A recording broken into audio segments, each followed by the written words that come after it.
Hello and welcome to the Small World Podcast, a podcast where you are the topic of conversation. I'm your host, Chris Long. And I'm Nick Pearson. And with us this week we have... That's where you come in, guest. Hi, I'm Jordan. Hi, Jordan. How you doing? I'm doing pretty good. How are y'all doing? Good. Glad to have you on this week. I'm super pumped. I've been waiting for this. I would say for a long time, but maybe about 2 weeks. So I guess to kick things off, we'll give a little bit of intro into who you are. So Jordan is a sports reporter with the University of Texas's school newspaper, the Daily Texan. Horns down. I'm going to say that once and then probably never again. But The look of shock. I can't see. You rotated the... Hey, there's the guest. There you go. But horns down. So do you want to give just a little brief synopsis about how we met each other? Essentially, through the Daily Texan covering the baseball beat, I have pretty much weekly reached out to every reporter that covers the baseball team for their student newspaper. And you were actually really hard to find. I tried cyber stalking you on Instagram, on Twitter. I could not find your account. What? Anyway. Oh, no. Hold on. Because I was reaching out to you to do that Q&A. But I could, most of the time I just Twitter DM who I want to have the Q&A with, but I couldn't find your Twitter and I couldn't find your Instagram. So I ended up having to reach out to your paper and then go through whoever I was talking to. I'm assuming your sports editor. Finally get your email address. Most of the time, this is a 20-minute process. This was a day and a half process. But I finally got your contact information. I reached out to you, and then we hopped on a Zoom call that next day to talk about the Texas ECU Super Regional. Oh, no. Oh, she froze. It's okay. It's not going to show up in the actual podcast. Just Anyway, so we hopped in a Zoom call and then what? And then we talked about the Texas ECU Super Regional. Yep. I didn't realize there was as much cyber stalking involved as she said there was.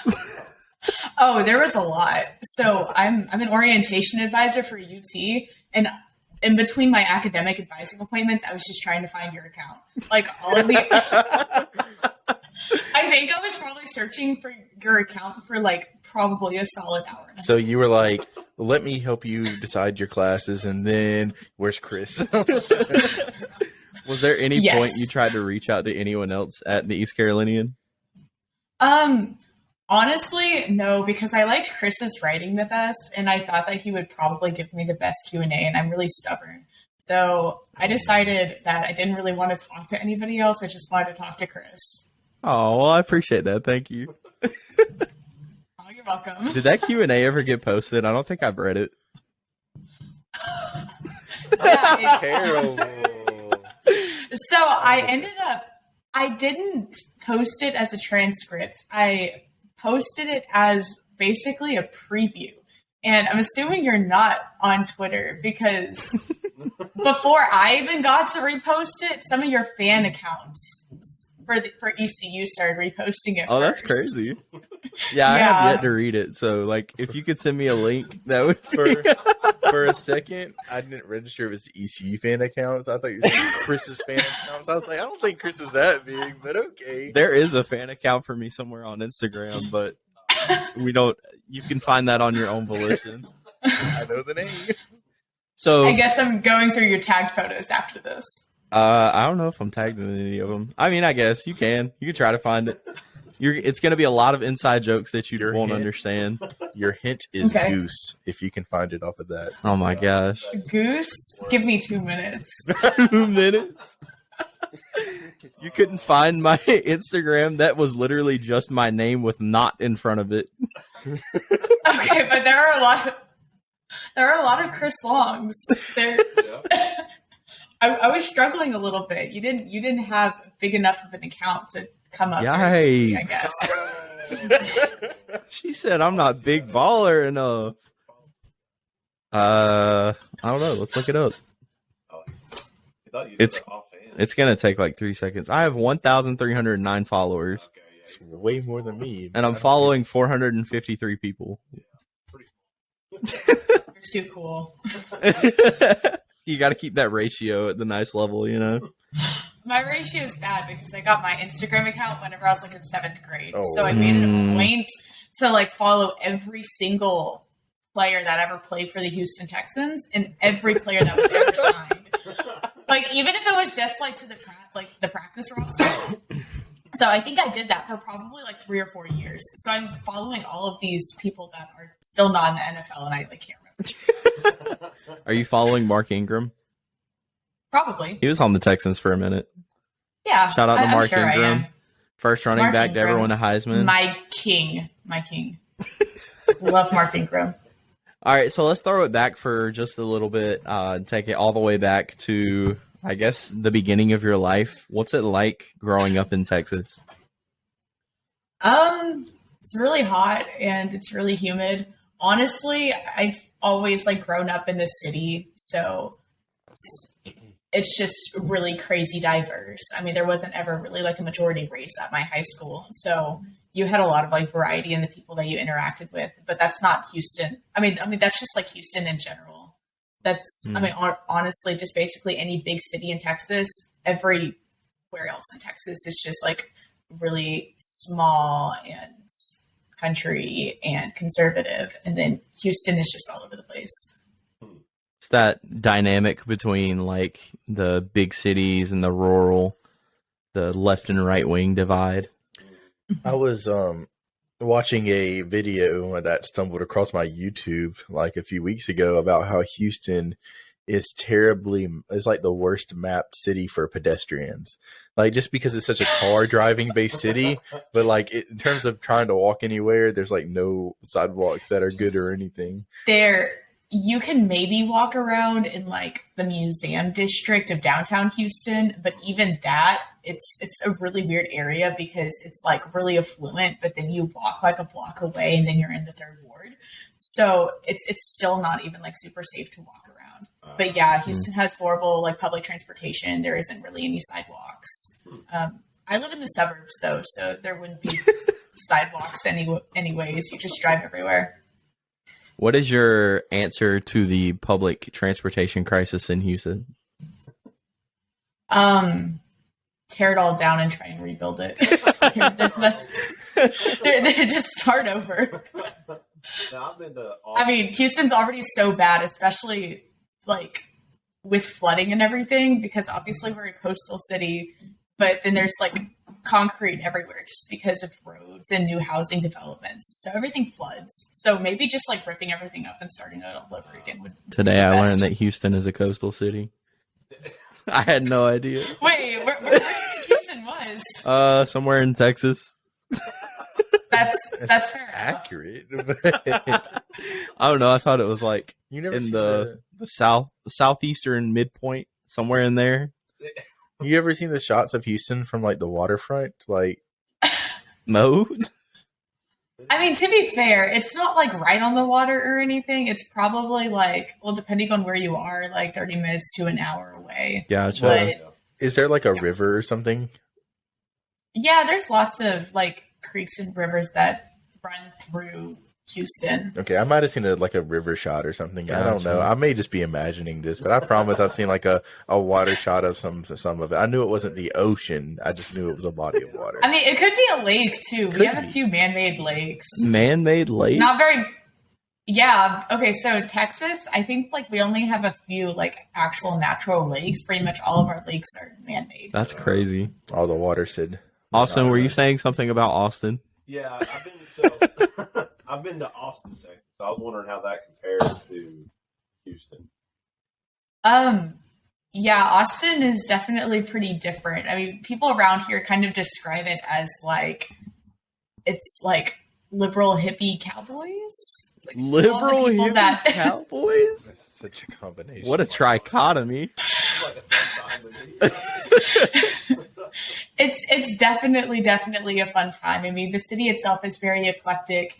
It's very political because it is where like the state capital is, but it's really interesting because obviously Texas is a red state, but then everyone in Austin pretty much is like very, very liberal and progressive, except for like people on the outskirts, like think Lake Travis, Westlake football, like those kind of schools, like especially like out in West Austin, it gets more conservative. But yeah, definitely like there's a lot of music concerts, a lot of like really fun, unique things to do around Austin. And I do need to add one thing to the North Carolina guys next to me. So I'm convinced the best barbecue in the world is in Texas. All right, end it there. The pod's over. Pod's canceled. We have to touch on this because we mentioned Austin, Texas. Have you ever been to Terry Black's barbecue? I haven't, but everybody else seems to have. I mean, I've only been here for a year. Okay. Well, best barbecue ever. So I kind of need your opinion, though. Have you ever seen Carolinian barbecue?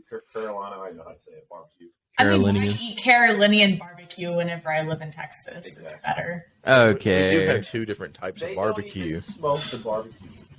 Like, first of all, they put vinegar on it. Mistake number one. What? Exactly. They don't smoke it. They put barbecue or vinegar on it, and that's it, basically. Jordan, you've got to take a trip to North Carolina. You need to experience North Carolina barbecue. Yes, there's a difference because Eastern and Western North Carolina barbecue are not the same thing. I mean, I'm not a huge fan of East Carolina barbecue, but it's good. It's a completely different experience than any other barbecue. Because it's not barbecue.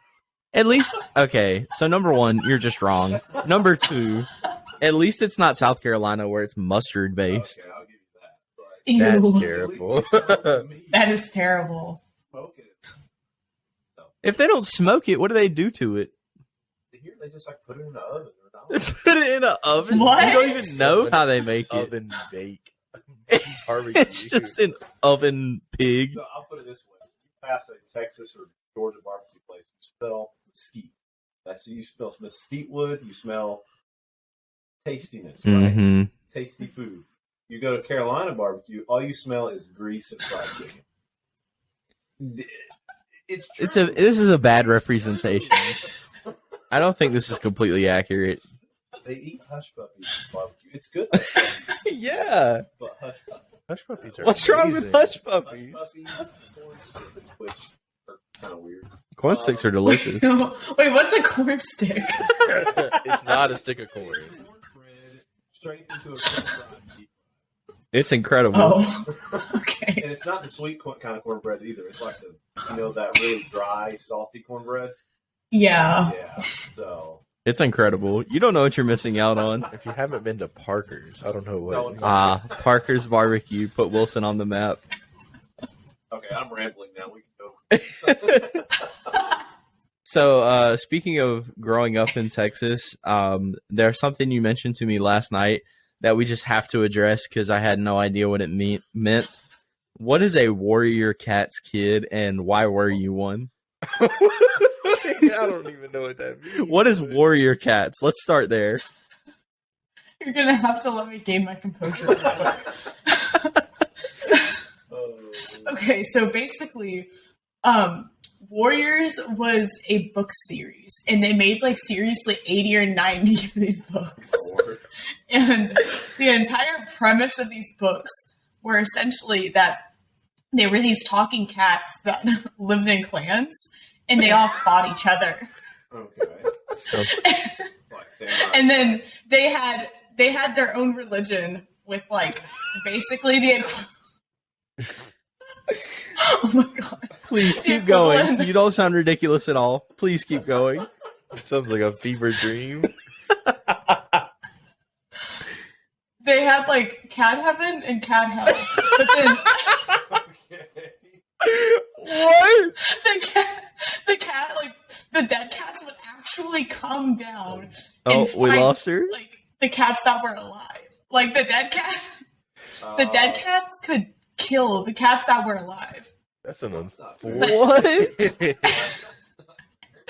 It was honestly so absurd, but essentially, like me and my nerdy group of friends that all were hyper fixated on these books every day would play Warrior Cats at recess, where basically we would walk around on all fours and we would pretend to fight each other. We would all have different roles. Like one person would be the leader, one person would be the deputy, one person would be the medicine cat, which that is a whole nother conversation. They literally drugged these cats in these books. What? And then there were the warriors who were basically like the cat army. But yeah, we would walk around on all fours and we would go on border patrol, which is where we like pretended to pee on stuff to mark the territory. What? I'm going to stay in North Carolina. So you're the feline equivalent of a horse girl, is what I'm hearing. Oh yeah, we would absolutely hiss at people. So in Warrior Cats, they had like their own like curse words that they used. So like you would call people like mouse dung or mouse brain or fox dung. Nice. Or like a kitty pet if you were lazy, because a kitty pet in the Warrior Cats universe was a house cat. And that was like a super big insult, was to call somebody a kitty pet. And so how long did this obsession persist? I discovered Warrior Cats like whenever I was in 2nd or 3rd grade. And then I kind of eased out of my Warrior Cats phase actually whenever I discovered sports. So honestly, NFL football was my savior. I eased out of Warrior Cats by the time I was in middle school, so I was not walking around with a cattail. So we dodged a couple of bullets. And so you found sports, you decided to become a Texans fan for whatever reason? Okay, so there's a little bit of a story behind that too. So whenever I was in 4th grade, like that was the year that the Houston Texans made the playoffs for the first time. And a lot of people that, hey, you know what? We're an expansion team. It was a big deal. Panthers are too. So the Texans made the playoffs for the first time in 2011, and a lot of the people around me were super hype about it, as they should. I mean, it's the first time that the hometown team had made the playoffs. Mm-hmm. And I ended up watching the divisional game against the Ravens with my family. And that was the first time I had ever watched a football game. I did not have any idea what was going on. I knew nothing about football, but I knew that Jacoby Jones kept dropping the ball, and that made me really upset. And he was the reason why we lost. So then I vowed to hate the Baltimore Ravens and Jacoby Jones to this day. And then he joined forces and helped them win a Super Bowl. Oh. Yes. Whenever he selling. had like that 109 yard like kickoff return, I literally started crying. A 900-yard kickoff return? That's crazy. Not 100. Okay. But He started off in the Falcon Stadium and ended up in Baltimore Stadium? yes, basically. I'm just kidding. I'm sorry. That was mean. No, you're okay. I'm used to the harassment. We are too. Yeah. So, who in Texans history is your favorite player? I mean, I think I definitely grew up a big DeAndre Hopkins fan. I had an entire emotional breakdown whenever he got traded. I'm a Cardinals If you would've- fan. Oh, okay. I'm So, happy. yeah. I still will never get over it. I have a ton of DeAndre Hopkins merch, like in my childhood bedroom at home. Like I have a signed helmet. I have a couple of signed pictures. And I also like am a huge like Clemson fan. I almost went to Clemson instead of UT. And so I've been following his career for a really long time. Now, if you would have asked me that same question a year ago, I would have said Sean Watson, but I mean, that just did not age well. To be fair, you wouldn't have known at the time. So like, No, nobody knew. exactly, it's fair. The Browns made one of the worst decisions of all time by trading for Deshaun Watson. You know, I was mad when the Saints didn't acquire him, but looking at it now, I'm very thankful that they didn't. Yeah. Baker's back. But I mean, that's just the Browns' front office being incompetent as per usual. It's been a trend for the past 20 years. Yeah. Speaking of incompetent front offices, this has absolutely nothing to do with what we're talking about, and so I apologize. Oh, no. But did you guys see the New York's Knicks draft? Yes. Oh my gosh, they traded away the 11th and the 13th pick and one of their highest salaried players for literally nothing so that they may be able to sign someone in free agency. It was awful. I'd be so pressed if I was they're a a Knicks fan. rebuilding team. It's not like they have a winning chance if they signed anybody. Yeah. That sounds like the Olympics, like 5 years. Knicks fans, I'm praying for you. Anyway, that had nothing to do with anything that we were talking about, and I'm so sorry. You're okay. But your love of sports kind of translated when you moved to Texas, correct? Oh, I grew up in Texas. I meant like the University of Texas. Oh, yes, absolutely. Except it definitely got like more college based because you're going to root for like the team that you go to. Right. So what brought you to the University of Texas? Well, I grew up being a huge UT fan, not even because any of my parents or any of my family went there, but because like I was born in Austin. A lot of my family is from Austin. My mom went there for like a year or so, but then ended up getting pregnant with me and never finished. So, I mean, it's honestly the best public school in Texas. Pretty much everybody that goes to UT, honestly, are like Rice rejects. So it's just like the second best option. We also have a really good like journalism, sports communications program and a really great alumni network. And it's only 2 hours away from home. So I got a lot of money to go to Clemson, but at the end of the day, it was still going to be more expensive and way too far for me to feasibly do. So ended up going to UT. When we had our Zoom call the first time we met, you gave a comparison about all the Texas schools. Can you run through that one more time? A comparison? Oh, like you just said how everyone who goes to UT are Rice rejects. Oh, yeah. Yeah, you had one for all the schools. Yes. Oh, okay, yeah. So everyone who gets rejected from Rice goes to UT. Everyone who gets rejected from UT goes to A&M. And then if you get rejected from A&M, you're probably going to Texas Tech or Texas State, which is like our public schools. If you get rejected from those, you're having a little bit of a rough time. You're going to Tarleton. So you tell me that Or you're at SFA. Is a reject? Well, that's different because he got recruited through football. But I mean, if we're just going off like academic performance, yeah, he was rejected from. He didn't apply to Rice, but he got rejected from UT and A&M. Oh wow, Tough. Well, I don't think he was that. Well, he was decent in college, but He was really good in college. He was really good in college. he was on Texas Tech though, so it's He like, was on that. Yeah, you couldn't be that good. He was on that air raid offense. Yeah, really awesome. So what do you think about UTSA?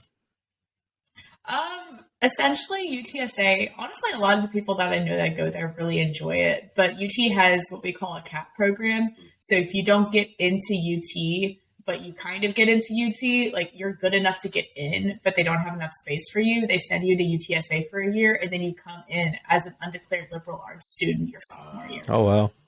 I actually didn't know that, but UTSA is joining the American Athletic Conference. So they have a dome? Yes, they play in a dome, their football team. Oh, the Alamo Dome? Yeah. Yeah. I've heard it's kind of rough. It's a little raggedy. I used to do competitive cheer, and we would have like cheer competitions in the Alamo Dome. Competitive cheer? Yeah, I did competitive cheer. We got to hear more about that now that we're here. You didn't put that in the show notes.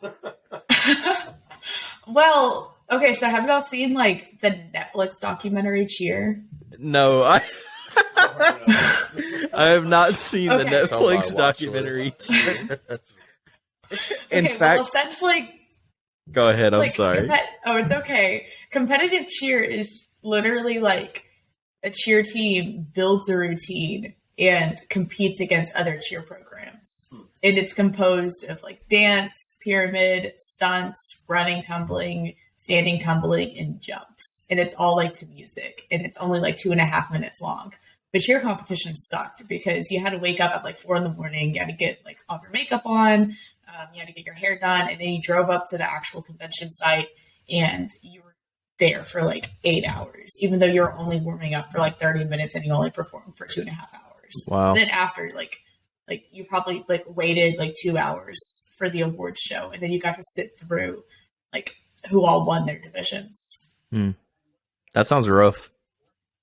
especially because I had asthma. Like during the routines, I was usually dying. So my cheer coach used to have to like hold my inhaler for me. So like immediately after the routine, I would run to her and like have to take my inhaler because I was about to like die. Oh man.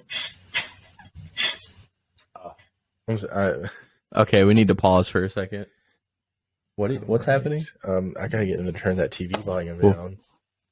Oh, is that what that is? It's blasting. You can step out if you need to. I mean, Okay, we're can we paused. Get the time from 24 something. Just right now. Yeah, 25 exact. Austin's gonna have to do all the turning. Ah man. Careful with my camera. Sorry, Just a touch. You're okay. there's someone in the other room. You're good.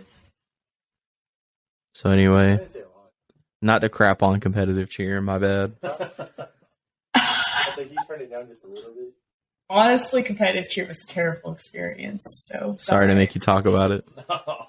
Oh no. I'm sorry. I mean, I enjoyed it at the time. Just looking back, it was pretty horrible. Gotcha. Okay, we're back now. Almost. All right, we're starting. All right, 26:07. So, isn't there like a series of movies about competitive cheer? Like they made them like in the mid 2000s. Oh, bring it on. Yeah, bring it Yeah. on. Remember that? It's actually like a huge cultural staple of like both like competitive cheer and school cheer programs.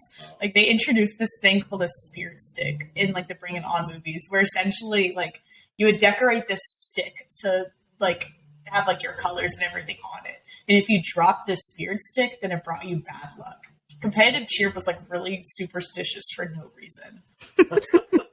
So it's like if you did good at practice, you got to like hold on to the spirit stick, and if you dropped it, like something horrible would happen. Like you got injured, or your team would like lose their competition. Oh, And I always thought it was a little bit BS.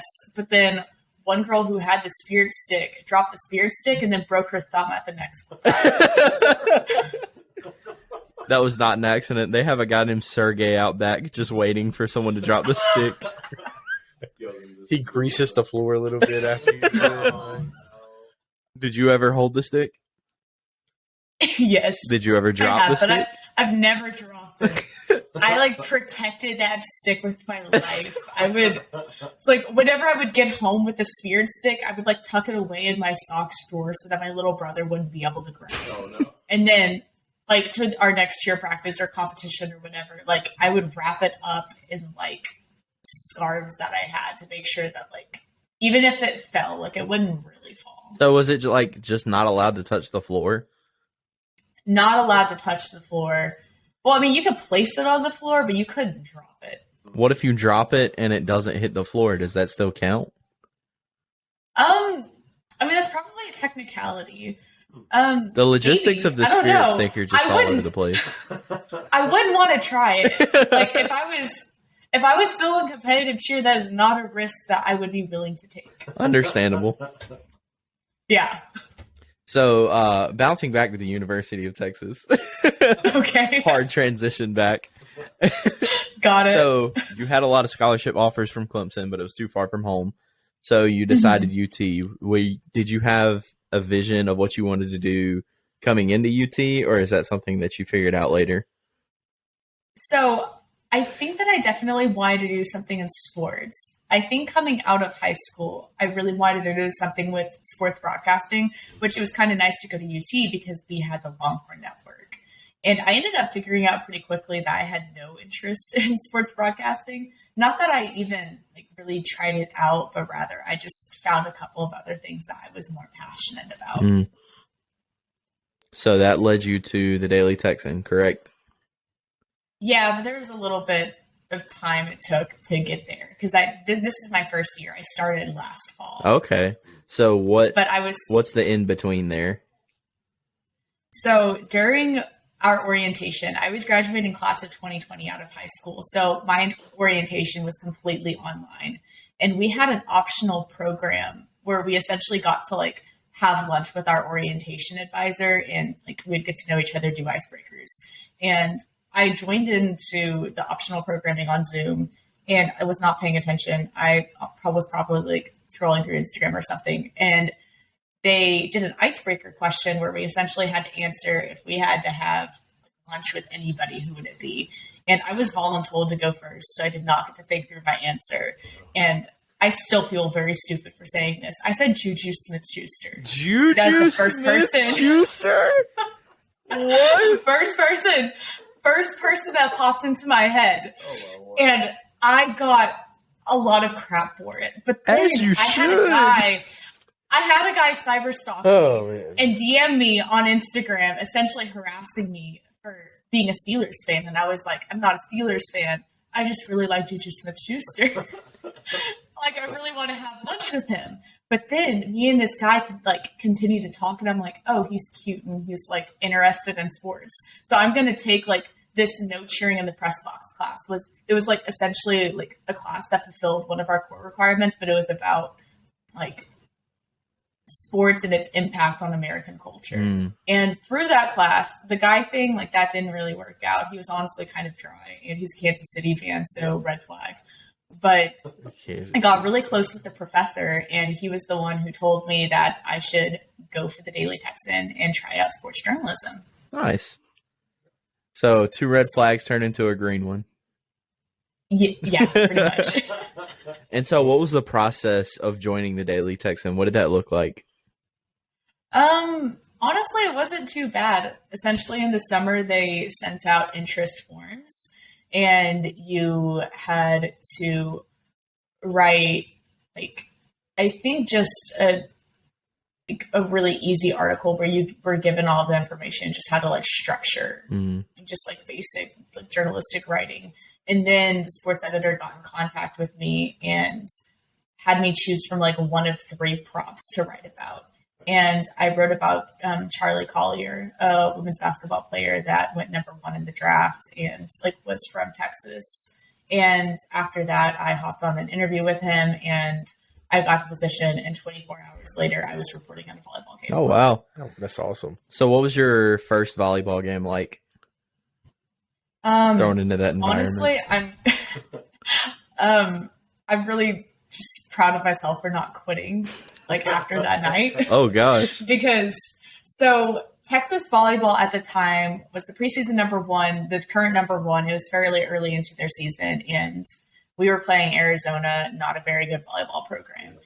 And Texas really had to like gut out that win. It was not an easy win for them, which made the coach very unhappy. And I was sitting in basically the media room in Gregory Gym, and I was getting all of my audio stuff set up. I had never like conducted a press conference or like an interview with a coach before, so I was pretty nervous. I was the only one in there. And then the head coach walks in and he slams the door open and he screams out, man, that game was such shit. That game was such bullshit. And I am sitting there. I drop my pen. I whip around. My eyes are huge. And he looks over at me and he goes, oh, are you new? I don't know what to say at this point. I go, yeah, I'm new. I'm Jordan. And that's all I say. And he looks at me and he goes, have you ever played volleyball before? And I'm like, no, sir, I can't say that I have. He scoffs at me and then just like throws all of his stuff down and sits at the table. So at this point, I'm waiting for the athlete and our sports information director to come in.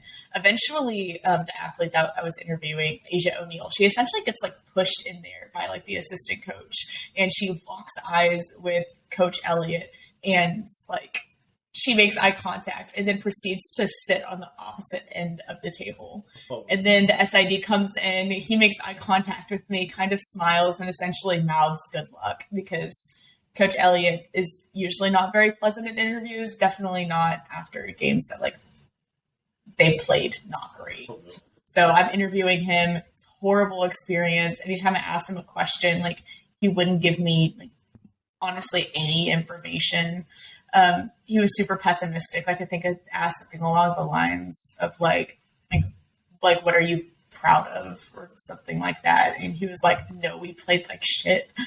Like these girls didn't do their job. They didn't do anything right. And I'm here thinking like, well, obviously they won the game. There's some Brazilians there. This isn't even a loss. Is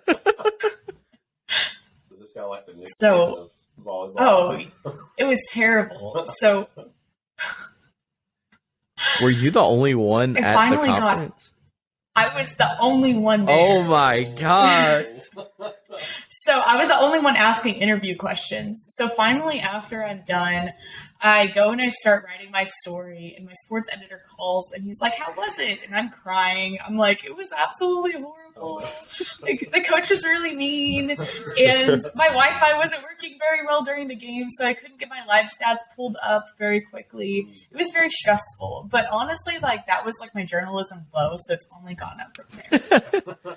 So Started far from the throughout your bottom. career, what's your journalism high? No, you do not get to make that Drake reference, Nate. I didn't say the second part. I just wanted to say something. From the bottom. I did not want to I go any completely further. stepped on Nate's toes. I'm so sorry. Anyway, sports media high. Sports media high. As much as I loved baseball, I would probably say volleyball's regional win against Washington at home. It was the craziest sports environment I think I've ever been in. Gregory Gym's pretty small. I think it only has a 5,000, 6,000 person capacity, That is but everything was completely sold out. And we were down 2 sets. We were getting dominated in the 3rd set, and Coach Elliott called the timeout. And during this timeout, every fan in the gym basically stood up and started chanting Texas fight and gave the girls a standing ovation, even though they were getting their butts kicked. And after that, they just went off. They rallied back, won the 3rd set, dominated the 4th set, dominated the 5th set, moved on to play Nebraska. And unfortunately, they lost. But it was a really fun environment to be in. Twitter was crazy. The atmosphere was crazy. And it was just really cool seeing them rally back the way that they did. Sounds like a sports movie, but it's like one of the ones where they don't want you to be cliche and win it all, but they want you to have that moment. It was Yeah. Rocky 1, not Rocky 3. I was really nervous after I asked that question that you were going to bring up the super regional. I was like, maybe I shouldn't. But You see, I feel like I would if I was there, but I wasn't there, so I don't have the full experience of you know who was there? So that was you. You know who experienced their sports low at that game? I would say I'm sorry, but I really don't feel any remorse. I thought it was funny though. Usually, Hey, I thought you said only one horn's down across the show. yeah, I thought it was funny. Chris, he used to usually his titles to his articles are always kind of happy and all that. That was just ECU falls and super regional done. Nothing. What more is there to say? It was a disappointing set of events. But you know what? It's still about them Pirates, baby. Let's go Pirates. The Pirates peaked. That's a Oh no! We're about to be down a co-host. What was I about to say? I don't know either. Anyway, no, yeah, I definitely feel you. I think my sports high was men's basketball when they hit the game winner over Memphis. What's his name? The center for Memphis got drafted 10th or 11th overall on Thursday night, which was really cool to see. Oh wow! And then, Amani Bates had a complete shutout of a game, which was terrific. You got to see Penny Hardaway. Yes, Penny Hardaway was the peak. And then I think my low has been the super regional because that's the most emotionally invested I've ever been in a series of all time. And Jordan did not let up at all. She gave me crap all weekend. Oh, you're giving. Don't dish it out if you can't take it. That's true. Exactly. In the 7th inning of Game 2, when ECU was up 7-2. What? I don't even remember exactly what it was I said, but I said something about a fat lady singing. I mean, I have screenshots of all of it. Oh no! I have receipts. The most disappointed I've ever been. And then she deep fried a picture of me. Bro, you need to frame those screenshots and just label it Chris's disappointment. And Yikes. hang it on the wall. It's okay though. You were still Okay. invited to the pod. I pulled some of them up. Okay. Oh no! So I hope you enjoyed the lead while you had it. You're not getting it I back. said that in the second inning. Seems like the purple and gold is the Longhorn kryptonite. Oh, I texted my EC. Wait. For a while, No. that was pretty accurate. So much. Can I get a piece of pie with it? I also have. I don't want to say the fat lady singing, but I think it's a wrap. Yeah, that was the seventh inning. And then, the wheels fell off of our pitching rotation, which is whatever. baseball. It definitely is. Yeah. That was tough. As a Tampa Bay Rays and Atlanta Braves fan, I feel you, buddy. It's all right. Oh, It'll be all right. Being a Tampa fan. Is that Dad behind you? No, I'm at a door. Oh, okay. I'm sorry. But for the video watchers of the pod, they're going to get to enjoy this experience. For the listeners out there, there's someone behind Jordan just chilling, I guess. Austin hasn't been able to see you this whole time, by the way. We're gonna figure out a way to. Oh, I'm sorry. Future pods for this one. Oh, man. So, speaking of baseball, after you covered volleyball in the fall semester, you covered baseball in the spring semester. Do we need to take a pause? I think we're okay. I just see a giant piece of plywood getting dragged. That's definitely a clip for the TikTok. Oh, man. So, you covered baseball in the spring. What was that experience like being, a part of, I don't want to say a top 25 program, but what ended up being a top 25 program? I mean, it was amazing. We definitely got humbled really hard because I think both me and the other baseball beat reporter, Hunter, I think after we beat LSU at the Shriners Classic, we're like, there's no way this team is losing a game. Not only are we going to remain the number one team and sweep through Omaha, but we're not going to lose. I can't even see us dropping a series.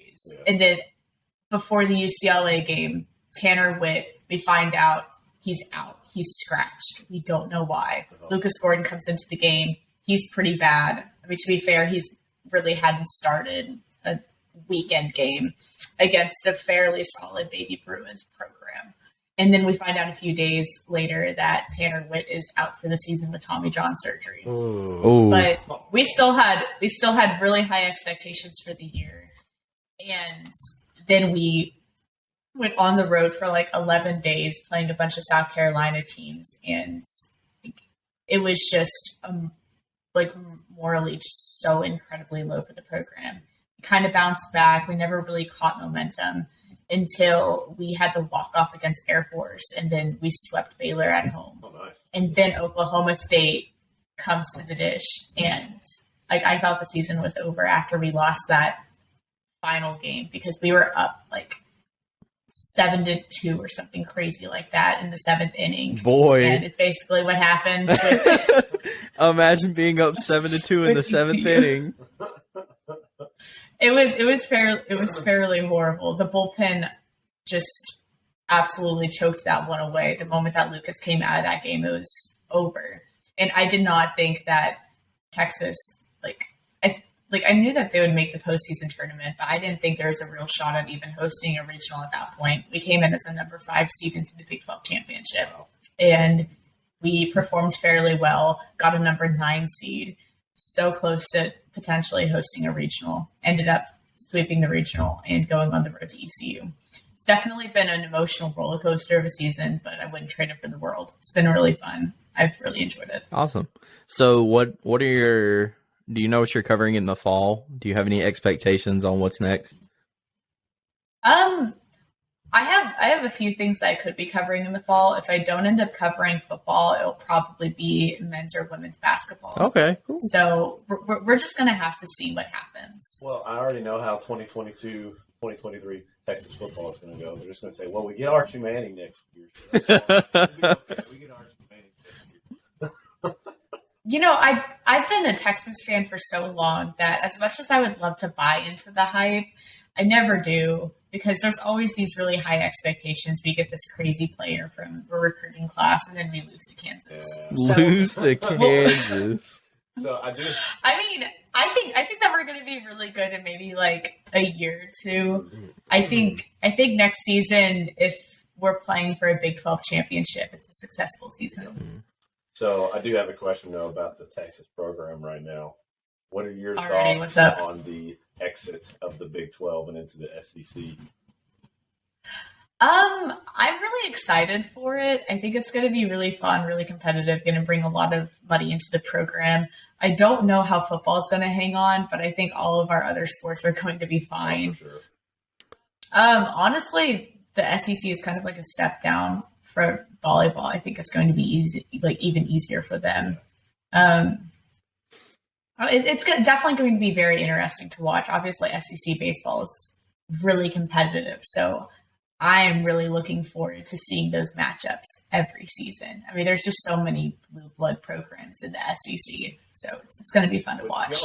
They're putting you in the SEC West, right? I don't think they've exactly figured it out yet because they still have to like do some realignment, but I wouldn't be surprised. Like yearly matchups against Alabama and like LSU. Yeah. That's going to be some fun football and baseball. I'll say that. But. It might not be fun football. It's still going to be fun football, but like football is fun whenever you lose. Yeah, still. I mean, it'll be fun. But there's something about losing to Alabama 45-3 that just really hurts. A little demoralizing. I think Texas though, they're going to be like A&M. Since Texas A&M came in and Missouri came in, which Missouri we just need to say bye to. Yeah. But I think there's going to be a few years of some struggle, and I think they're going to gain momentum just like Texas A&M did. They'll be Alabama. I see it at some point. I think so too. Eventually, like I'm thinking like the 2024 season, 2025 season, we're going to be like a little bit settled in. So long as Texas doesn't do its typical thing where they like throw money at any issue that comes their way and start firing coaches, I think they should be fine. Yeah. So, what are your career goals past Texas and the Daily Texan? As of right now, I essentially want to work as a learning specialist in a college athletics program. So essentially what that means is like helping athletes with like the academic side of things, like almost as an academic advisor, but also doing a lot of like career counseling, like mentorship in general, and developing academic programs to where they're like encouraged to be like really engaged in their studies and that they feel prepared for everything like after like their careers, because at the end of the day, like, only 2% of college athletes go pro. Yeah. And even at UT, where we have a lot of really good athletes, a lot of them aren't graduating from UT. It's a problem across like all D1 Power 5 schools. Yeah. Mm-hmm. And just the way that athletes are kind of treated at D1 colleges, it's really gross. So I would love to come in, apply my like communication and leadership background, all the mentorship stuff that I do to something that I'm really passionate about. Go in there and take that Pat Summitt approach, 100% graduation or nothing. Yeah, that's awesome. So do you want to stay in Texas with that, or would you want to look elsewhere? Well, to do that, I have to pursue grad school. So some grad programs that I'm looking at would be UT's, just because I'm like already, like I have a lot of like really good connections here and it's close, it'd be cheap. I'm also looking at Michigan Ann Arbor, Cal Poly, Harvard, a few other programs. Did you say Harvard? Mm-hmm. That's crazy. It's Harvard. Okay, honestly. She said that is like her fourth school on the list. But I mean, I'm still like looking into like that entire process. I haven't done as much research as I'd like. Gotcha. But honestly, like doing my grad program at UT is my number one. But UT's grad program is really, really hard to get into, incredibly prestigious. Harder than Harvard. Actually, I think a decent amount of ours like are or like on the same wavelength. It's pretty hard to get into UT's grad programs, especially if you're doing something STEM related. That's crazy. That is crazy. What's the coolest interview or person you've met through this whole process? Ooh. I really liked one of the volleyball interviews that I did with Bailey Webster. She was an athlete at UT, like I think like 2010, 2011, 2012. She won the national championship with UT, and she was inducted into our Hall of Honor this past fall. And it was a really fun like phone conversation that we had because she's actually like a current student at UT. She's getting her master's in business, Oh, wow. and she's done a lot with her career through.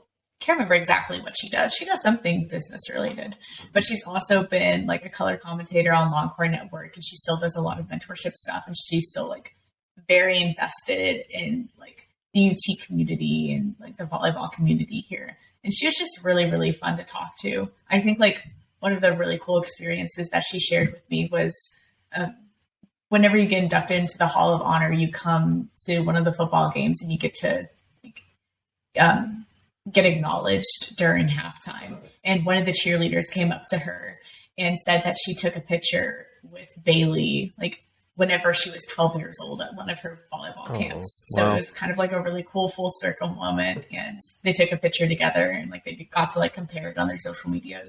It was really, really Yeah, cute, that's really wholesome. that's a sweet moment. Yeah, very sweet moment. Honestly, like me and Bailey like immediately connected over our phone call, even though like it wasn't even like with video. It was just like an audio phone call. And it was just really cool to talk to her. Like she's very inspirational, very driven, and super just like fun to talk to. You sometimes you forget that like athletes are just normal people. And yeah, she was just a normal, really cool person. Cool. If you could do one interview with anyone outside of Juju Smith-Schuster, who would it be and why? Oh no. I mean, it can be Probably Juju Tom Smith-Schuster. Brady. Tom Brady, that'd be a great interview. Tom Brady. It has to be Tampa Tom, right? Though, like, cause I don't even care. I mean, so basically we're gonna circle back to that 2011 season when the Texans were out. My dad was like, "Okay, we're just gonna watch like all the Patriots football games," and that was the year that the Patriots played the Giants in the Super Bowl for I think the second time. Yeah. So they lost that one. But then after that, any time that the Texans were playing bad, which was fairly frequent, my dad would just turn off the game and turn on like the Patriots game. So I grew up watching a lot of Tom Brady. And so it's like, I'm definitely just like very connected to him as a player because that's really who I like grew up watching. So I think he'd be a really fun interview. I vividly remember that 2011 helmet catch. Yep. Oh, my Lord. Yeah. I want to verify something. So, the same person earlier in the story who harassed you for being a Steelers fan, he's a Chiefs fan. Isn't Juju his number one wide receiver now? Oh, my word. What a I mean, full circle moment. Yeah. I just Actually. made that connection. I was like, wait a second. No, you're absolutely right. I'm going to have to touch base with him because I think he's on the Daily Texan now too. He's not a sports reporter. He's like a videographer or something, but he also does a lot of stuff with like TSTV, which is like our sports like broadcasting network or whatever. Rubbing his face. Which is cool. Yeah. Hey, remember that time you made fun of me for this? What about this? Where's Tyreek now? Pull up the depth chart. All right, one final question for you. What do you have to say to all the heartbroken ECU fans out there? Because I feel like in a way it's kind of your fault that they lost. What? Her Just- fault specifically? Yeah, just broadcasting all of my hate that I was spamming her way when they were up.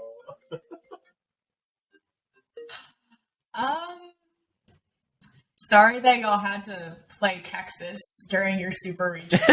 Probably the worst matchup you could have been presented with. Yeah. Y'all will be back next year and hook 'em horns. All right. All right. Well, is there anything else you would like to say to all the listeners and viewers before we leave? Be sure to follow my Twitter at the Jordan Kenzie, TheJordanKenzie. I post lots of deep fried players on my Twitter, so it's something that you can look forward to. All right. Well, thank you for joining us. We really appreciate it. Yeah, absolutely. It was so much fun. And one final thing, horns down. We'll see you next week on the Small World Podcast. All right.